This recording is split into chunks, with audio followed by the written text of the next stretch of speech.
এরপরে প্রশ্ন হলো, নামাজের সিজদায় ঝিমানি আসলে কি ওযু ভেঙে যাবে? নামাজের সিজদায় হালকা ঘুম আসলে, পরে হুঁশ আসলে নামাজ চালিয়ে যাবে, নাকি পুনরায় ওযু করে নামাজ পড়তে হবে?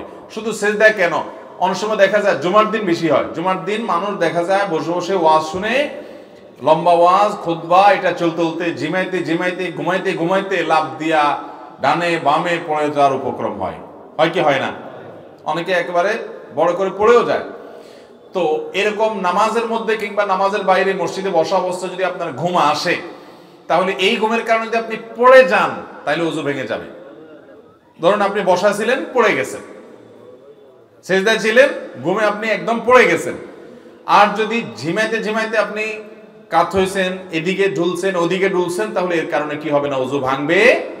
আর যদি হেলান দিয়ে কিছুর সাথে আরাম করে ঘুম দেন এবং সে হেলান দেওয়া জিনিসটা যদি সরায় ফেলায়, এমনিও তো জাগ্রত মানুষকে সরাই ফেললে পড়ে যায়, সেটা ভিন্ন কথা। জাগ্রত মানুষ থেকে কিছুটা টের পেয়ে যায়, কিন্তু ঘুম এত গভীর হয়েছে যেটা সরাইলে আপনি পড়ে যাবে, তাহলে সেক্ষেত্রে ঘুম ওযু ভঙ্গ হয়ে যাবে এবং যার কারণে নামাজ আপনার পড়তে হবে পুনরায় ওযু করে। নামাজের মধ্যে ঘুমানো আসছে, বৈঠকে আসছেন, জিমানি আসছে, তারাবিতে আসছেন, জিমানি আসছে, তো যদি জিমানি আসে পড়ে যান যদি, তাহলে ওযু ভেঙে যাবে। কিন্তু আপনি হালকা জিমাইছেন, ঝুলছেন এদিক সেদিক, তাতে ওযু ভাঙবে না।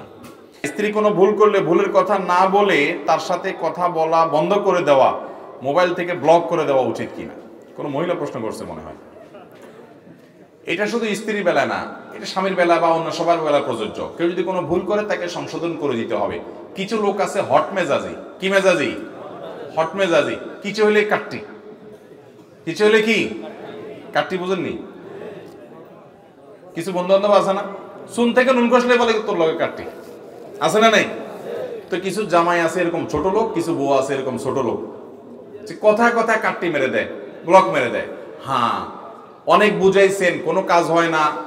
এখন আল্লাহ কোরআনেই বলেছেন যে ওয়াহজুরুহুন্না ফিল মাদাজি, শাসনের অংশ হিসাবে বিছানা পৃথক করো, রাগ করো, অভিমান করো, কথা বলা বন্ধ করলা, সেটা ওই যে সর্বোচ্চ 3 দিন পর্যন্ত। এভাবে আস্তে আস্তে শাসনের জন্য আপনি বন্ধ করেন, এটা জায়েজ হতে পারে, কিন্তু সেটাও যদি সীমা ছাড়িয়ে যায় তাহলে জায়েজ হবে না, বরং কি হবে, গুনাহ হবে।